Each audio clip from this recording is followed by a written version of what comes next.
yeah. Missing weight, like, in my 14 years as an athlete, I've never missed my mark on that. It was something I miscalculated. Lucky me, I got my special cousin in town today. If you don't know what that means, every other female does. So it's definitely a first time for me to do that. I'm ashamed of myself. The amount of backlash I took from it was just mind blowing, that people are just that mean and cruel over it. But one of my friends said to me, they go, "Hey Jessica, they pay to make weight. That's why they take a part of your show money, right? So the fighting is the fun part. So, they pay us to make weight, and, I missed my mark, and I had to pay her some money, and I'm sorry to her. I'm sorry to all my fans and all the people. It won't happen again. It's not like this is something that, is a continuous problem with me. But yes, I had to. When I got dropped off today, my coach was like, "Jessica, let it go." I couldn't even smile. Everybody was at dinner at my house, and we had all these great things. I had Pink Box Donuts send me stuff, and I felt so ashamed to eat and enjoy myself. It was really embarrassing. So yeah, it's not something I like to do. I don't like to feel shameful in front of the world. Was it your second cousin, or what was the reason why you missed weight? I'm a female. I have a period. So that was the reason. Yes, that would be my cousin Flo. Right, I understand. So that was okay. Flo. Have you heard, are you going to be able to stay at 25, or might they pressure you to go back to that? No, it's not again, it was one of those things that was really miscalculated. We kind of knew. I mean, a lot of females, let's dig into the female body here for a minute, right? We have a period every 4 weeks. When you're dieting heavy, right? A female's body starts to change, so things start to really get messed up. So sometimes it can push your period off, or it can pull it forward. We knew going into this fight by all of our calculations that I was supposed to get it this week, and sure shit I did. And at one point I stopped, my body would not let go of water. It was literally we were sitting there and I was just getting hot, and instead of me sitting there and spending the entire time, and I pushed it as hard as I could, and I talked to Viviani, we talked to her camp, and we said, look, I will sweat everything I have out. I will do everything I can. I'll be as tired as I can going to that scale if it makes you feel better, but I am really trying, and I don't want you to feel like I'm not, and it's not something I'm proud of. It was extremely embarrassing. So again, I don't want it to happen again. I have never missed a weight in my life. I have fought at 25 for years. Given what happened, and the way that it happened, was it surprising that some of the criticism and backlash you took came from your colleagues? Who's that? I'm thinking of Sajari Eubanks. I know. Oh, that's a colleague? Yeah. I think he means a fellow fighter. Yeah. Of someone who has done it multiple times. I mean, that to me is just. Did that annoy you the most, though, from her especially? Not really, because I could care less. Because unfortunately, she's not a good enough person to get the world to come around her. So she's got to capitalize on someone else's mistake to make them look bad, to make herself look better. What kind of human being are you to do that to somebody else? Why don't you try to be the support? And you know what? Originally, she was the one who started with me. So, I think there's been some back and forth banter. I just think she's just disrespectful to even the female division in that way. Sometimes things happen, right? We have to go, hey, did something bad happen? Are you okay? Let's make sure. Jess has never done that. But if someone kept doing it, at what point do you say, hey, you keep doing this? It's obviously not a mistake. So I could care less about that, and some other people really came through with support, I look back and I think of girls like Cynthia and, who had problems, and you guys don't know what goes through our camps. We hide everything from you guys until post-fight to tell you, and tell you at the last minute. So, I mean, it's just our nature, right? It's how fighters are. We're going to keep it as hidden as we can until the last minute and then tell you why things didn't really seem as perfect as they should have been. But you won the fight. I mean, can you even enjoy this? We're talking about this instead of, you getting a win as an underdog yet again. Yeah, I think I need to just keep staying the underdog, because it's always been something I've really capitalized the most on. We knew Viviani was really, really great. I knew that she had fought. It was so crazy because she fought on my the day after my birthday, just against Alexis Davis, and I said that. So it was after me in the Valentina fight. I go, they're gonna make me fight the winner of that, and I lost a split decision to Alexis Davis at 35. It just made sense, the way the division was growing and people who had fought each other. I just had a feeling that was gonna happen, and they originally offered the fight in October. Going into the Valentina fight, I talked about talked about it. I had 6 herniations in my lower back. The UFC they knew about it. You know, they did everything they could to help get me through the fight and made me feel as comfortable. It's my job as a fighter to change those things. But in the midst of that time from that fight, I had another episode at the UFC Performance Institute in one of my training sessions that I completely lost all function of my legs. So we got set back. So they originally wanted us to fight this fight in Boston in October, and we said, hey, look, is there any way we can do it in Vegas at home? Give us a couple more months. We're really right on the verge, you know. Bo Sandoval and Heather over at the Performance Institute have literally spent countless of hours and time rebuilding me, and you know, thankfully for that, you know, we're in a much healthier state. So it's exciting to see where things kind of go from here, right? Because I got to showcase, I have really good kicks. My right hand is heavier than ever, and also my ability to, you know, get up off the ground when someone takes me down, as well as my takedown defense. I think it was exciting to show you. I mean, isn't it what you guys want to see? You guys want to see you fighting.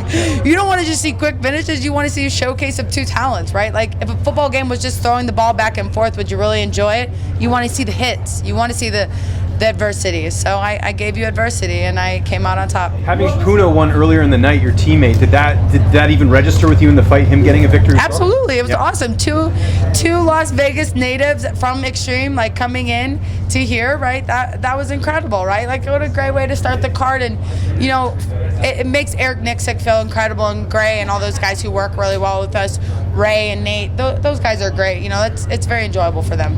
You showed a tremendous amount of resilience in coming back from defeating your last fight. A lot of people don't do that. How were you able to dust yourself off and get back on the grind?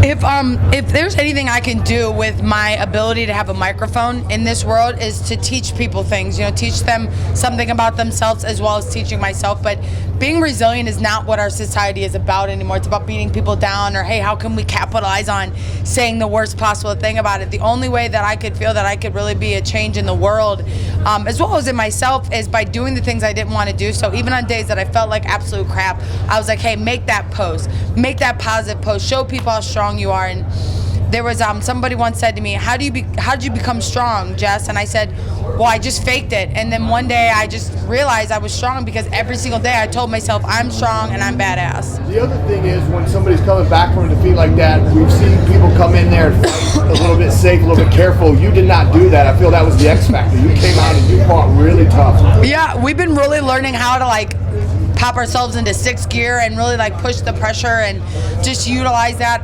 I'm a slow starter. I've never been a great first round fighter. I always kind of, like, feel it out and feel myself out. That's even kind of how I spar. That's why we try to make our warm-ups in the back super rough and hard so I can get that heart rate up. But, you know, it's just, I don't know, I'm still learning pieces of me. It's like I'm constantly shattering old versions of myself and rebuilding new ones so that I can constantly become something different. And, you know, this was a learning lesson, all of it is, and I take it each time, and I value each of this moment because I'm never going to get it back. It's got to be intimidating, though, recovering from a concussion and then going back in there. Is there any, like, trepidation about getting hit, or you just go off? If you guys have ever followed any bit of my story, you know, I was an abuse victim as a child. A part of me choosing the career choice that I have was because something felt so natural to me. I'm not scared of getting hit. I'm scared of not making change that makes that hit worse every time. So again, I'm not scared of the punches. I'm not scared of what could happen. I'm scared of not being better for myself. So I have herniations from L2 to S1, and L5 is where your nerve runs right down your back. So I have an 18 millimeter herniation. So basically my disc is upside down, right, guys? And I don't know how much you know about that, but an 18 millimeter herniation is absolutely terrible. I mean, it could happen at any moment for me. And going into the Valentina fight that morning, I mean, like, I was walking stiff, and I just kept trying to tell myself, I'm like, oh, we'll be okay. But yeah, those kinds of things have happened. I mean, I suffer from it. I was 16 years old when I broke my back when I got in the car accident. It's something I'm always gonna have to keep dealing with my whole life.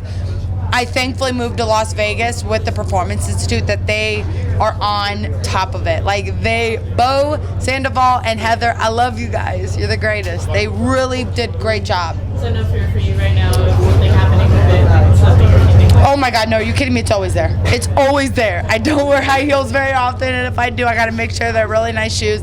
It's always there. It could happen any moment. I could sneeze, and it'll instantly throw back out. But I'm taking all the precautions I can properly do without surgery. Surgery was offered to me. I know, guys like Cain Velasquez have done it in DC. I'm opting out. I want to save that until it's an absolute must where I don't have to put the physical work in, because surgery, you can't go back from that. So just I'm a little tight right now. Those kicks, definitely I was sitting down when I came here because I could feel it tightening up a little bit, but it was because, those low kicks, it takes a lot. As much as I'm kicking her, she's putting her body weight back on me too, so it's a little stiff, but a little R&R would probably help and just get back to it. How did you feel in there compared to what you were expecting? How did the fight unfold? She did great. She got me a couple times. She did good. She got me.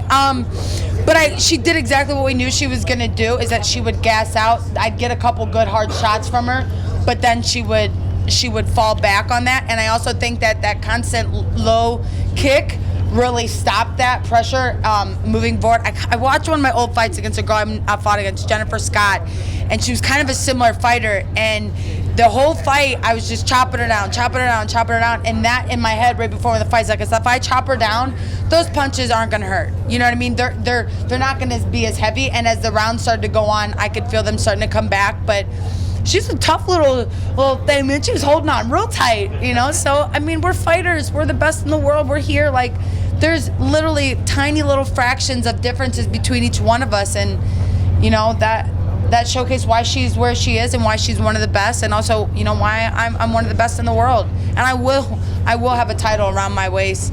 I will. Listen, I'm always confident in my head, but I don't know what the judges see. So if we look at it like as a football game or like sports, really look at it as a sports, right? I knew I hit a lot more low kicks. I knew I connected with more punches, and I showcased more athletic ability as well as martial arts ability. And I think that's where we're going to start seeing the game change a little bit. It's just like you do again, I'll keep using the reference of football and basketball. Like, we look at assists, we look at these things. So we look at how many low kicks did you throw, how many did you hit, how many right hands did you throw, how many did you hit, that you start to actually see those numbers. And I could tell that there was a significant amount of kicks that I'd hit with her. So I felt good about it, but sometimes these judges, have their own mind and have their own way. We saw last week there were 2 draws on the card that were not draws. So just one last one, going back to the weight thing on the scale. There was a moment where I saw your coach go up to the scale afterwards. Did you guys see something different in the back? Yes, it did. We were out, we agreed on 130 back there, right before we came to the scale. We agreed on 130, and that I would pay. And then we get out there, and we're first they're I asked them, I said, should I declothe? Should I hoop? And they were like, well, no, you should be fine. Then I was like, are you sure? So I was like, we'll just do it just in case. I could be 29, save myself 10%. And then we get on there, and it was 131, and Darren was like, whoa, no way. She was not. We just, with her clothes on in the back, she was 130. So that didn't make sense. But it is what it is. Look, I don't have a manager, so it looks like I paid her my 10% management fee right now. So. How do you feel now, Jessica? How soon do you think you'll go again? I want to take some time off. Last year was a big year for me. I left Strong Style to move to Las Vegas and join Extreme. We've done a lot this year. The back injury, the title fight, this win, there's just been a lot. I'd like to get back on the Columbus card in my hometown, back in Ohio, back where I live, and or where I lived for so many years. And hopefully March will be a perfect timing, and I can leave, go spend a really good holiday with my family.